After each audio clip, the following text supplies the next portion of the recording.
Hey everyone, it is Sanfik Alawalia from Progress, Texas. I'm joined by our Executive Director, Ed Espinoza, Advocacy Manager, Dianna Gomez, and Communications Manager, Wesley Story. Today, we're going to be talking about what's going on at the Texas Legislature and misplaced priorities. So, this morning, I was eating cereal for breakfast, and I had a really weird nagging thought the whole time. And it's because of a tweet I saw over yesterday. So basically, a Twitter user found a cinnamon toast shrimp tail in their box of cereal.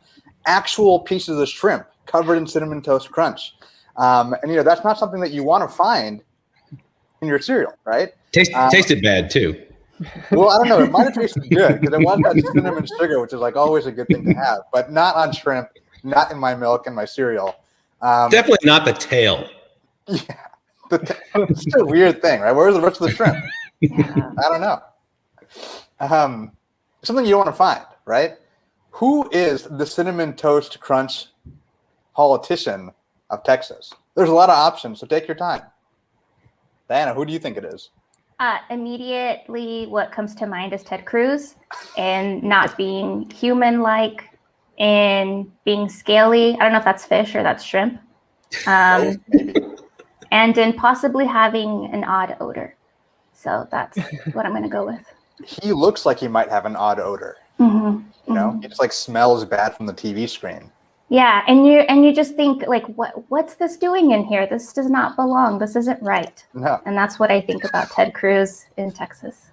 I feel Ted Cruz might be the kind of guy who still wears Axe body spray because he thinks it's so cool, but it's not. Just like cinnamon toast shrimp, it's not cool to have. Come on. I feel like that's such a good way to explain it. Yeah. Oh, wait, it's not? I shouldn't be using my Phoenix Axe spray every day? That's not Write that down. Oh, man. Yeah. Ed, who do you think is the cinnamon toast shrimp tail of Texas politics? I mean, look, Dianna got the low-hanging fruit early. Like it's Ted Cruz is such an obvious choice. But I'm going to pull one out that is maybe not so obvious, but should be. I'm going to say, since this is a food-related item, that our agriculture commissioner, Sid Miller, infamous Sid Miller, who is now suing over some sort of COVID protections the state was still holding on to. I don't even know if the state has any anymore, but whatever ones we've got, he's suing. Sid Miller, you are the cinnamon toast crunch shrimp tail of Texas politics this week. Ed, that's a great choice because it's rare to hear about Sid Miller, just like it's rare to find shrimp tails in your cereal. What about you, Wesley? So I have to be honest, I did not have cinnamon toast shrimp tails on my 2021 bingo card. But if I had to choose a lawmaker, I think this is probably just because he's top of mind right now. I would say Briscoe Cain. There was some stuff that happened this last week, and I'm sure we'll get into that a little bit more here in a little while, but I would say Briscoe Cain is my cinnamon toast shrimp tail of 2021 at least. And he's also just a small person in general, so I think that fits really well. Yeah. That's actually why I was going to pick him too, because he is the only shrimp-sized Texas politician I can think of. And you don't want him anywhere near your politics, just like you don't want shrimp anywhere near your cereal, at least in my household. So speaking of Texas politics, Wesley, Dianna, y'all had a really, really busy week at the Capitol. I think a lot of times people hear, like they read our blogs, they see our videos, we talk about the actual policies, but they never really hear about what actually happens at the Texas Legislature. Wesley, walk us through a little bit of what your week was like. Yeah, so just to start off, I'll say I have a philosophy about the Texas Legislature, and I think that this week it just was solidified even more. And my philosophy is anything can happen. You think that you're prepared, but just you wait. And this week was basically just a series of unfortunate events that solidified that philosophy. So to start off with, on Monday, there was a bill that was supposed to be up for a hearing, and it ended up not being up for a hearing. So I went all the way to the Capitol, had all the materials prepped to go, And then it didn't end up getting a hearing. And so I forgot that was this week. Yeah, it was on Monday, right? This week has felt like a year. It really has. Yeah. And so that's really just, I'll start initially talking about that, but I'd love to hear from Dianna too, because this was her kind of first experience, I think. And when we talked a little bit about it earlier this week, and I think we can explain it, but until you've lived it, it's really hard to understand what we're talking about. Yeah, this was my very first legislative session, and now I understand Wesley's motto, because this whole time I've mistakenly thought I could learn about the exact rules about how exact things go and are planned out, and I've realized that it's not exact and things can happen out of nowhere. I'm learning from veterans as to how, like, Wesley, how things are going, and then things change the day of. But yeah, I went up to the Capitol yesterday with Wesley and had totally forgotten about this huge tents that are supposed to be set up outside that do COVID testing, and that folks can go through to go inside the Capitol, and that it's like military folks that have all the tests for you to take. And so it was really so interesting to be in a waiting room with folks who were like custodians at the Capitol, and then some folks who were like lobbyists at the Capitol, and then just the folks that were visiting there, just all of us waiting to get our tests back before going inside, and inside this big like military tent. It seemed really serious and intense, so I was kind of nervous just starting out. What was it like inside? Was everyone like masked up, or what was going on? So, not to scare any folks away from going to the Capitol, I don't want to discourage anyone who's thinking about going and testifying, thinking about going and registering against a bill, because that's super important. But I will say there were definitely people around the Capitol who were not masked, who didn't seem to be abiding by health precautions and CDC recommendations. And so that is something to keep in mind if you are going. It doesn't seem to be something that's being enforced at the moment. And that was unfortunate, because I think that is a barrier to a lot of people who might want to go and who otherwise would go. Is that part of Abbott repealing the mask mandate? Is that they can't require you to wear one at the state Capitol? I think that's a huge part of it. And I also think that because we're at the Texas Capitol, a place that's so politicized with so many people who are there trying to, promote their politics, people aren't wearing masks because they want it to be known that, like, hey, I don't believe in science. I don't believe in this idea of masks and saving lives. And so they're trying to represent that and portray that with their physical appearance as well. Yeah, Go ahead. I would just say the Venn diagram I noticed of anti-science GOP folks and people not wearing masks was almost a complete circle. That was what I felt. We just had a legislative briefing, and Representative Erin Zwiener joined us, and she had this great quote, which was, she says, when it comes to science and politics, science always wins. And so I hope they get vaccinated. That's science. That's what they need. So yeah. What were some of like the big bills that y'all went down to the Capitol to talk about? So as I mentioned earlier, Monday there was supposed to be a hearing, and the bill that was supposed to be up in committee was Senate Bill 7, which we've actually renamed the Jim Crow Act. And that bill was pushed to today. So it had a hearing today. And basically this bill is just a huge omnibus piece of legislation that attacks the right to vote and would make it harder for people of color and for folks with disabilities to get out to the polls and to be able to exercise their fundamental right to vote. There was also another piece of legislation that was heard yesterday, which is House Bill 6. And that bill was up for a hearing in the House Elections Committee, which is chaired by Representative Briscoe Cain, who I mentioned at the beginning of this. Yeah, our cinnamon shrimp tail. And during this, House Bill 6 is similar in some ways to SB 7. It has a few differences as far as like technical laws that it would require, but it also generally would make it harder for marginalized Texans to vote, especially Texans with disabilities. It really goes after voting by mail. So it would especially make it harder for people who depend on vote by mail, like older Texans and college students who are away for university and then also folks who are incarcerated. It would make it harder for all of those different groups to vote. It also has really harmful language surrounding what poll watchers are allowed to do, partisan poll watchers. So they could potentially be able to intimidate and harass voters and get away with it. And county elections officials wouldn't be able to ask them to leave or to tell them to go away. And so this bill is just a huge omnibus bill with lots of terrible stuff in it.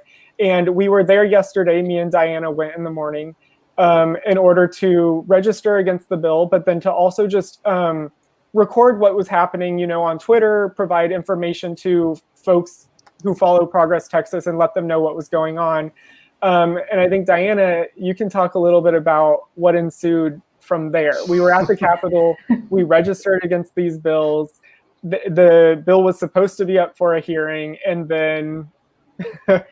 Yeah, so when Wesley and I got there, we were trying to navigate the maze of the Capitol to figure out where these kiosks were. For folks that don't know, if you aren't able to testify or to stay long to testify, anyone can go up to the Capitol and either use the Wi-Fi from your the Capitol's Wi-Fi from your laptop or your cell phone to say if you are opposing or for a certain bill. And have your position on record with your information, or you can go up to a kiosk and use that as the tool to be able to do that. So that was my first time doing that, and that was really cool to not only oppose that bill, HB 6, and also support the George Floyd Act and a bunch of other really important bills that were being heard yesterday. But it was pretty wild, starting out with Beto making an appearance. There was a swarm of Beto fans around him, and I think it was really great that he was there to sort of bring attention and use that celebrity stardom for good and to let folks know what was going on. It was funny. Dianna mentions Beto. Whenever we saw him, I was like, "Oh, this is great! Let's take a bunch of pictures and send them to our Slack channel so that the rest of the team can put them up on social media." Because I know that every time we post about Beto, the post tends to perform very well, and that's exactly what ended up happening. We posted some pictures of him on Twitter. We were like, "Beto's here at the Capitol," and the post did incredibly well. So people love Beto a lot. The magical thing is that even with the mask on, when we put it on Instagram, over 400 likes so far. You don't even see his face. It could be someone. It could be me. Right? He's easy to miss. He's not 6'3" or 6'4". He's 9.5 feet tall. Yeah. Yeah. If that's how many likes just the first half of his face was able to get, imagine how many the whole face. Whoa. How many masks? Yeah. Exactly. So you guys were over there, and what were the? I actually don't get over there that often, and most of what I'm doing is kind of following from afar and talking to the media. For those who are watching, that Progress Texas works with we generate our own media and our social media, but we work with the traditional media, the mainstream media, all the time. And one of the news hits that was coming out of the Capitol on Thursday was that all these people lined up to testify, and then they couldn't. Right? Yep. Am I right? Is this? What the fuck happened there? Right? Pardon my French, but so I've set it up. We were there. We were submitted our stuff, registered against the bills. There were over 100 Texans, I believe, who were there to testify either in favor or against the bill. I think there was a combination of both.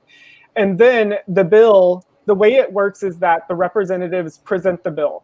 And so because the bill was authored by Representative Briscoe Cain, who is the chair of the Elections Committee, he wasn't allowed to chair the committee while he was presenting his bill. And so he put Representative Jessica Gonzalez in charge of chairing the committee while he presented his bill. And the way that this works is lawmakers present their bills, and then the other folks who are a part of the committee, so the other representatives who are on the committee, can ask questions about the bill. And this is before a testimony even happens. They present the legislation, whatever. And what has long been the case at the Texas Legislature, we saw this today in the Senate State Affairs Committee, this has been tradition for a really long time, is for representatives and for senators who are not part of the committee, if they would like to join that committee while this is happening, they can be invited and they can be given time to ask questions as well. So it's not just only for the committee for this to take place. Anyone, like any of the other representatives, typically could be able to show up and be recognized in order to ask questions or to testify even against a bill. So that's why Representative Collier was in the hearing at all. Exactly. And so Jessica Gonzalez, again, was chairing the committee. Briscoe Cain presented his bill. It was going around to the different representatives who were asking questions of him. And then finally, Representative Gonzalez was trying to recognize Representative Nicole Collier. And Nicole Collier, again, is not part of the Elections Committee, but she is the chair of the Texas Legislative Black Caucus, and the House Elections Committee has no Black representatives on it.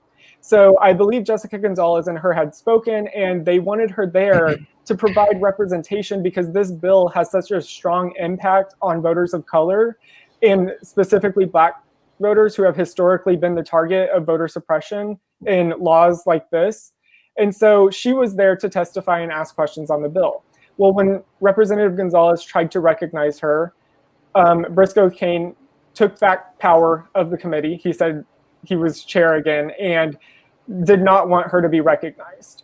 Apparently, he came up with some rule that his committee was not going to do that. They weren't going to bring in other people to ask questions. But the fact of the matter is that's tradition, and that's what Representative Gonzalez was following all along. So he took back control, and he also recessed the committee because I think that he was frazzled. He's probably intimidated by strong women, and especially women of color. And I think that he just didn't know what to do in that circumstance. So he ended up recessing the committee, but he did it the wrong way. And so it ended up just canceling the hearing for the rest of the day. You know, I actually heard that part of it was because the gavel, you know, it's quite a large, heavy gavel. And he's not, you know, he's a small, you know, he couldn't do it right. Oh man. So here's the question I have got. Was it really an accident, or do you think he's saying it was an accident so that he could just end the proceedings? Dianna, what are your thoughts? I don't know. I mean, I'm confused because doesn't his Twitter bio say that he's like a rule expert? And he seemed to have been like freaking out. I mean, I don't know if he's like a dumb shrimp or a shrimp genius. I'm going to lean towards dumb. In that he just freaked out because I know, Ed, you were telling us about how I believe it was Texas Monthly named him one of the worst legislators in about like 2017. As a freshman legislator in 2017, I think it was, the Texas Monthly always names the best and worst legislators throughout session. And they typically avoid naming freshmen to the best and worst list, especially to the worst list. And in this article, they say, look, we didn't want, they put him on the worst, one of the 5 worst legislators. They said, we didn't want to do it. We tried.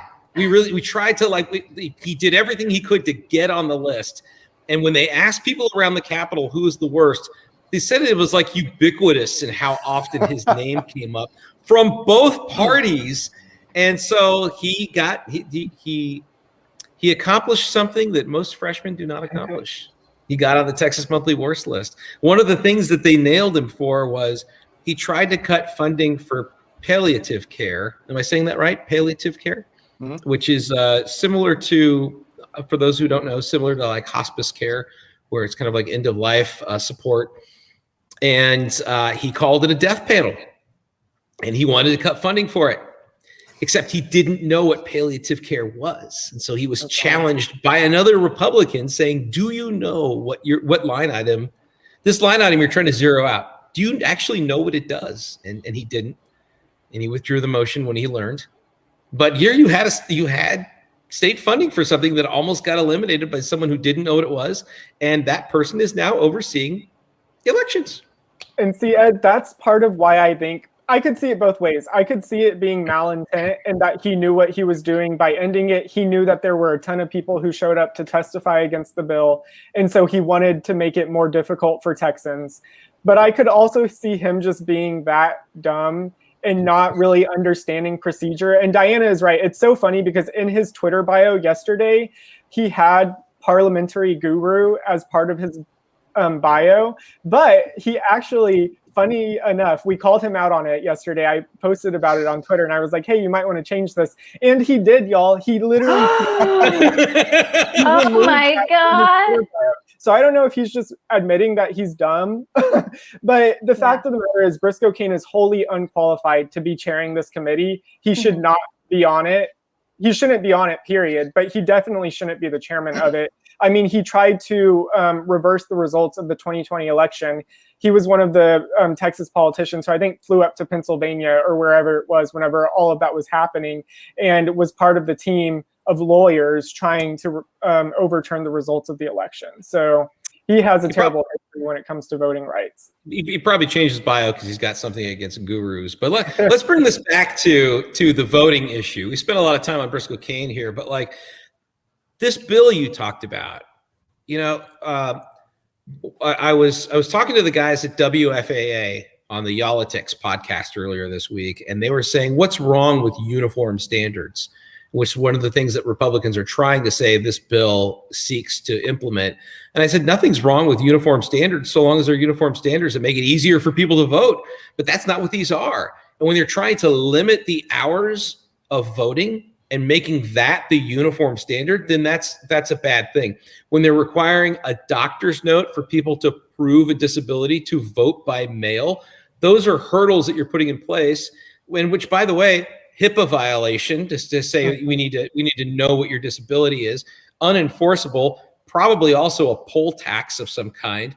And then one of the other things they've got, it's hours, vote by mail, and then there's like another, the allowing local officials to purge voter rolls. We went through this 2 years ago. This is just such crazy stuff. So, you know, hopefully this high voter turnout that we saw in 2020 will continue. Like the voters will not let things like this stop them, because it's all the years of low voter turnout that we had leading up to 2020 that got us these jackasses in the legislature who are trying to do this right now. They're obviously threatened by the high voter turnout in 2020. Well, so something we've talked a lot about here at Progress is that Republicans have been focusing on voting rights and abortion rights, which are not the priority for the majority of Texans. Like the Texas Legislature has completely misplaced priorities given what Texans actually want to see. And actually, you know, Lloyd from Facebook brings up a good point. He said, are those House bills about the electricity grid, specifically HB 11, 12, and 14, all but dead? And you have to wonder, like, given what the Republicans are doing, what are their priorities? Why are they so misaligned with that of, you know, regular Texans? Ed, what do you think? We kind of talked about this in our briefing earlier today. Yeah. So, I mean, we did a poll where we asked people, what should the Texas Legislature focus on? And the number one thing that came back was COVID response. And what's really interesting is that in our poll, COVID response in March, this month, was a 10-point increase. 32% of Texans, it was the top issue, said that the legislature should focus on COVID response. A month ago, the Texas Tribune asked the same question. It was 22%. Well, what happened in that time? What happened was Governor Abbott repealed the mask mandate, and then people actually started losing business because conferences from other states were canceling their appearances in Texas because they didn't want to be around here. So that's like the top issue. The energy grid, like you mentioned, Satvic, is also a top issue, but it's not the priority that the majority is pushing in the legislature. They're focusing on attacking voting rights, attacking abortion rights.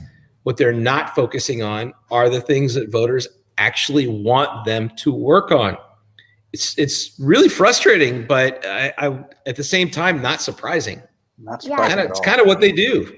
In that same poll, we also asked about abortion and Texans' thoughts on that. And most Texans said that they approved of some form of abortion care for our state. And so that just, supports the fact that, most Texans support abortion care. It's a part of healthcare. And so it's not the top priority that we want to or it's not something they should be trying to mess with right now with our healthcare, especially since they're doing the exact opposite. They haven't expanded Medicaid. They haven't improved our healthcare system here in the state. They've only made it worse. All they're doing is attacking it. And it's wasting so much time. Wesley, I forget the name of that representative we had run into yesterday, who also said this was like a waste of time. Yeah, gosh, I think Michelle Beckley? Yeah, Representative Beckley, who is also on the House Elections Committee, and she's done a badass job with questioning. I've been like really happy watching her while she's been on the committee when these like terrible bills have come up, because she's really held the author's feet to the fire and asked questions that when these bills, if they are passed, if there's lawsuits that come up later on, her questioning will be really useful for those lawsuits, because they'll show that the amount of thought that went into this and just the general ignorance when it comes to these issues. These bills weren't given the thought that they needed before they were introduced. Can we just talk about, oh, sorry, go ahead. No, I was going to say, going back to the misplaced priorities, and specifically COVID, because that was like the main priority that everyone said they wanted Texas legislators to focus on. There's obviously a correlation, and I don't think it's a coincidence that nearly 50,000 Texans have died from COVID-19. New numbers came out yesterday, 111 people that we know of died from the energy crisis. And now Texas Republicans are trying to make it even harder to vote. They know that they failed on these issues, and they know that their policy is not the policy that a majority of people want to see. And so they think that the only way they can win is by cheating. And I think that that's something that people need to keep in mind, is that they're not willing to change what they're doing. They're not willing to reach out to a broader coalition of voters. Instead, they're just going to cheat to get ahead because they failed with all these other priorities that Texans have.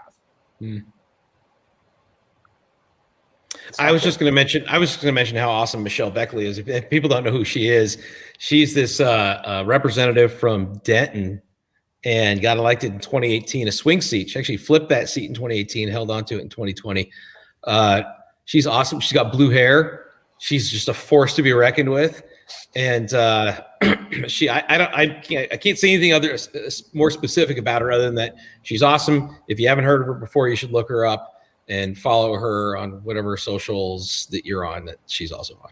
So. Yeah, and when we ran into her yesterday and Wesley introduced me, she had talked about how much time they are wasting, how much time Briscoe Kane was wasting on these voter suppression bills, voter suppression bills, when, Texans want COVID relief. She talked about the help that a lot of kids need from being out of school, and how we should talk about, trying to pull resources and funding to help those kids. And just, it was refreshing talking to legislators who were just as frustrated as the rest of Texans as to why they have these mismanaged priorities, why they're wasting so much time and energy on bills that Texans really don't see as priorities. So we're getting a question here from James on Twitter, and he's wondering, he's a little bit worried about going to the Capitol itself. Like, what are some other things that, everyday Texans can do to like make, give their legislators notice that this is not okay.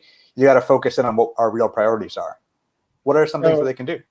I'm very glad you asked that, because I completely understand maybe a little bit of hesitance about going to the Capitol, given what Dianna and I have seen over the past week. And so for folks that may not feel comfortable going, there are organizations, including ours, that have been really focused on digital organizing as well, because we know that lawmakers are on Twitter, on Facebook, on social media. You can also call and email your representatives. And then Progress Texas specifically, we currently have 2 different petitions up. One of them calling on our senators and our representatives to stop this attack on our voting rights. And in the Jim Crow era legislation, the push for Jim Crow era legislation that's happening right now. And so you can sign that one. And I believe Sotbic is going to be posting it. I'm not 100% sure what the name of it is. And then we also have a second petition that's focused on abortion rights. And this one is a little bit more broad in its scope, and it just talks about how, again, lawmakers are wasting time with this anti-abortion agenda when there are so many other issues that Texans need help with, like COVID-19 and the energy infrastructure. And They're focusing on the stuff that nobody's asking for. Exactly. They're right? literally, they're field. trying to take away rights and focusing on issues that nobody's talking about, right. instead of the things that are on like top of mind for Texas voters right now. And so folks signed that petition, and it actually goes to Dan Patrick as well, because he's a huge proponent of all of this. Yeah, so I'm about to drop them in the chat, and if you're listening on a podcast, this will be all in our show notes. The first petition is demand Dan Patrick stop attacking our reproductive rights. The second petition about voting rights is called Stop the Texas GOP from outlawing 2020 voting innovations. Like Wesley said, when you sign this, you're not just signing it into a vacuum. As soon as you sign that petition, we're sending a letter to your state legislator, your state senator, and Dan Patrick saying, stop doing this. So far between those two, we have almost 4,500 petitions signed. That's not nothing. That is Texans coming together to say, follow our lead, do what we want you to do, and stop messing around with our voting and reproductive rights. So sign those. Share with your friends and family. It'll be in the show notes again, like I said, and it's here in the chat for those who are watching it live. And one of my favorite part of those petitions is that not only do legislators get emailed about what Texans' concerns are, but that we've also partnered with some of our amazing partner organizations on these petitions. For the abortion petition, we've partnered with Jane's Due Process, Lilith Fund, and TEA Fund. So it is a group effort from all of us in trying to defend healthcare and voting rights. Earlier today, we were talking to a couple of state reps. We were asking what are things we can do to help. And one of the things they were saying is that it really helps to get the phone calls, to get the emails, to get the petitions. It sometimes feels like sometimes it feels like when you're calling a legislator's office or when you're seeing a petition or when you send them an email that maybe it just kind of goes out into this black hole of nothingness. But the truth is, it really helps them to see that the voters have got their back on this issue, and it helps them in turn get our backs on these issues, because I guarantee you, people who don't agree with the positions that we agree with, well, they are emailing and calling those offices. So you want to provide a counter to that, which at least gives them some aid and comfort to, fight for your rights. And another thing I'll say is call them out on social media too, because they see that and that's public. And so they know that other people are seeing it as well. You can tag them. Clearly we tagged Briscoe Kane yesterday about his Uber stuff, and then he changed it today. So he must have seen that people were calling him out on it. So obviously we got a lot of work to do with the TX Ledge. That's one obstacle for our voting rights. There's a different obstacle which we're going to be able to overcome pretty soon, which is this COVID-19 pandemic. And if you haven't heard yet, as of March 29th, every adult in Texas will be eligible to get the vaccine. That means if you're not in 1A or 1B or any of the other alphabet amount of phases, you can figure out where the vaccine's being given and you can go and get it. And a bunch of us have gotten it. I'd love to hear what some of the experiences have been getting the vaccine. Dianna, you got yours this morning, right? How do you feel? I feel awesome. I'm really excited to have, what are those called? Side effects? I know people were like, be careful, you might feel this or that. And I was like, I want to feel something just to know that I'm fighting back against it. I think it's just been so long waiting for a vaccine that I just feel so grateful for, obviously I'll take Tylenol and move my arm around, but any type of soreness, I know how bad it could be without the vaccine. And I know how much of a blessing and how lucky we are to be in an administration that has been able to roll so many out so quickly. But yeah, I'm super excited. It was the tiniest prick, but it was a really exciting experience. It's nice to have grown-ups in charge of the federal government now. Yeah. Makes a big difference. Dianna, you say you can't wait to experience the after effects. I got my second shot on Wednesday, and you don't even know that it's happening. We were on a Zoom call, and I was kind of sliding to the left slowly, and Ed was like, Sophic, are you okay? And I was like, yeah, I feel totally fine. And he was like, Sophic, everything you said was in slow motion. You're not fine. You're like, you were kind of like the drunk guy at the party who doesn't know he's drunk. You're like, can I feel my face? Can I feel my face? And then I think it hit you. Gone. he was gone, and he wasn't the only guy in our office who got the second shot this week. Somebody else in our office got their second shot, and I'll tell you, I haven't gotten my second. I got my first, but I haven't got my second yet. But I apparently just hits you like a ton of bricks, and I got my first one. I was fine. I had to go down to New Braunfels.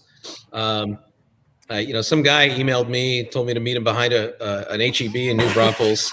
It's totally legit. I don't know. He put something in my arm, but I was able to drive back to Austin, and I'm supposed to go back and see the same guy again in like a week. So we'll see. Yeah, after seeing Satvik yesterday, I'm a little bit more nervous about getting my second shot next week, but I'm also excited. Don't get me wrong. I'm super excited. I'm going up to Dallas, and for my first shot, I went to Dallas too. I went to Fair Park. They have the National Guard out there. It's a huge vaccine distribution center, but it was super efficient. It was, I think that it's probably one of the places that's probably handing out or giving out the most vaccines maybe in the nation, at least in the state of Texas, because there were a ton of people there. But again, it was super efficient. But yeah, I'm waiting to be hit by a ton of bricks. I'm supposed to get it Wednesday, so I'm thinking Thursday will be the day. But those side effects are good because they mean you're building up immunity. So yeah, I'll say this, and I know we're running a little long today, but there's kind of this whole debate like wait your turn or get it when you can. I think there's merit to both sides, but where I'm at and where I've been here since January 1st, that was kind of like my tipping point was that if you can get it, get it. Like there's just the way we're going to get it out of this pandemic is as many people getting it as fast as they can. And when I saw in December how many vaccines weren't being used or were expiring, I was like, okay, well, we got to do something a little faster. Just go get it. I know that there are some valid reasons to try and get as many people to the front of the line. And I think that a lot of people have really tried to make that work, but we're so close. And I think just mass vaccinations are right around. I guess we're already this coming week we'll have mass vaccinations. So it's a light at the end of the tunnel. And we hit the 100 million goal too. I'm pretty sure we did. Yeah. Hit it early. Yeah. Way early. 49 days, I think, instead of 100. Yeah. Well, Ed, Dianna, Wesley, as always, thank you so much for all your insight, wisdom, wit, and humor. Those who are watching us, head over to progresstexas.org. You can follow us on social, sign up for our email so that you always know when our next happy hour is. If you're listening to this on a podcast, make sure you subscribe because we'd love you to subscribe to keep hearing what we got to say so we can keep making the change that you want to make. Everyone, have a great weekend. We will see you next Friday. Bye, y'all. Bye.